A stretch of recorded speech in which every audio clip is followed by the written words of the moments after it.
તારીખ 3/12/2025ના રોજ Kuvadva road police station વિસ્તારમાં આવેલ વીકે જ્વેલર્સ નામની ગોલ્ડ ડસ્ટ રિફાઇનરીમાંથી 11,10,000ની કિંમતના મુદ્દામાલની કરફોડ ચોરી થયેલી હતી.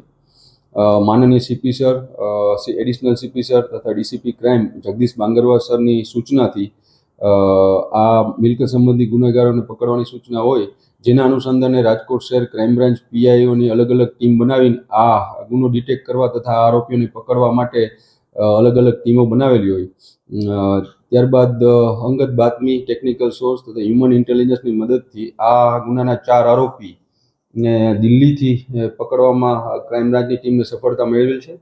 આ આરોપીનું નામ છે રાહુલ આત્મારામ બિંદ, જે યુપીનો રહેવાસી છે. આ ઉપરાંત બીજો છે મોનુ ધર્મેન્દ્રભાઈ નિષાદ, તે પણ યુપીનો રહેવાસી છે. શિવમ સુબેદાર નિષાદ તથા સુનિલ કુમાર આસારામ નિષાદ, આ તમામ 4 આરોપી યુપીના રહેવાસી છે.